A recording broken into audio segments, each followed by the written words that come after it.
Hey guys, BaoZakeruga here, and today I'm reviewing one of my most anticipated games of the year, Pikmin 3 for the Nintendo Wii U. So without further ado, let's jump right into it.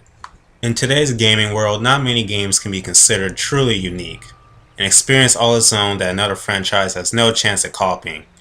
The Pikmin games are one such series. For those not familiar with Pikmin, in a nutshell, you command these adorable and loyal creatures called Pikmin and have them do your bidding. That may not sound nice, but it's essentially true. Pikmin collect items like treasure and fruit, kill predators, and then they usually bring those predators back to their nests to reproduce themselves. Like I said, it's unique. Now there's different kinds of Pikmin, like red Pikmin, which are impervious to fire and are strong fighters. They're essentially the warriors of the race. There's yellow Pikmin, which can be thrown higher than other kinds of Pikmin, and they also conduct and resist electricity. Blue Pikmin are the swimmers. While other Pikmin drown in water, blues thrive in it, and they even save their drowning comrades. Pikmin 3 also introduces two new types of Pikmin, Wing and Rock Pikmin. Wing Pikmin, true to their name, stay above ground unless thrown and carry items through the air. They're great at avoiding many hazards, plus they're downright adorable. Unfortunately, they're extremely weak in combat, something I found out the hard way. And finally, Rock Pikmin. They hit hard, they shatter crystals and armor, and it's impossible for them to be crushed. Now there is two more types of Pikmin, but I'll cover them later, as they aren't in the story mode of the game. The story mode starts off with our three protagonists traveling through space, Alf, Brittany, and Captain Charlie. They're on a mission to save their home planet of Kapai from starvation by seeking out edible matter in the universe. Their search eventually brings them to the Pikmin planet, aka Earth, aka PNF 404. Unfortunately, something goes wrong and the crew is separated upon landing.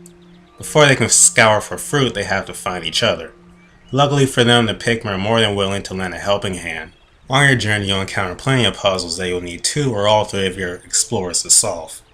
And some truly fun and spectacular boss battles as you look for fruit and also try and find the key to your ship so you can warp back home.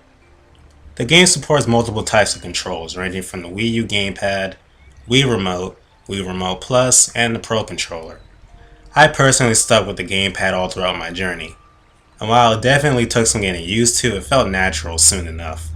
Using the gamepad also comes with the bonus of a viewable map and the Go Here function. This allows you to send one of your captains to an area of your choosing automatically without you having to walk them there yourselves. This feature is a godsend, and I couldn't have imagined the game without it. It makes allocating tasks very smooth.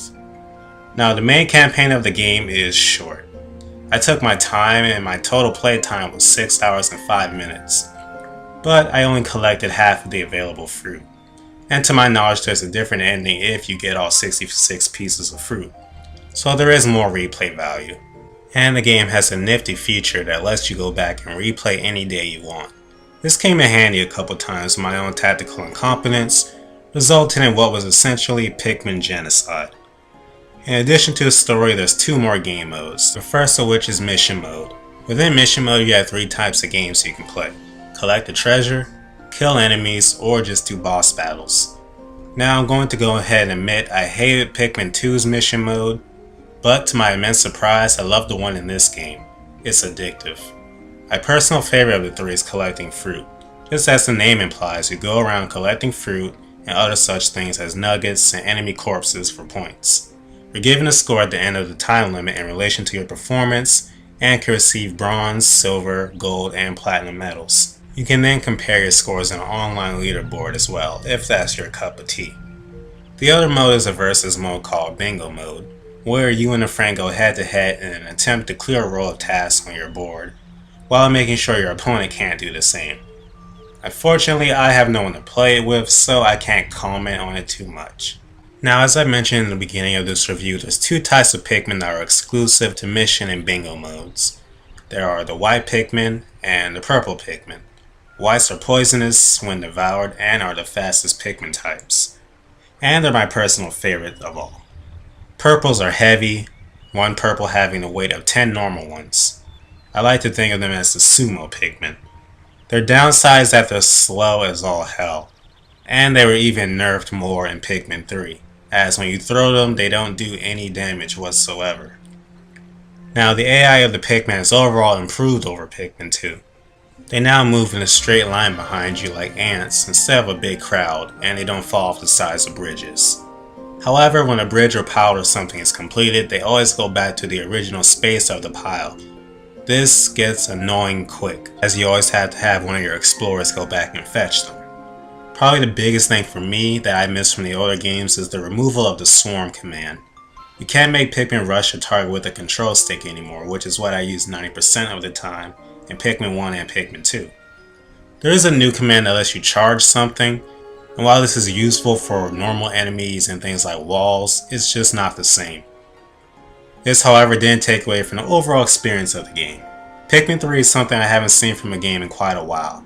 It's pure non-stop fun. Whether I was exploring, fighting, or scavenging for fruit, I was genuinely enjoying myself. The atmosphere is unique and makes you feel like you're really out in the wilderness with danger lurking around the corner. The charm and presentation are top notch, the characters are all likable, and the dialogue is sometimes surprisingly funny. It's a sequel worthy of the Pikmin name and a game that should not be missed. Pikmin 3 for Nintendo Wii U gets a well-deserved 10 out of 10.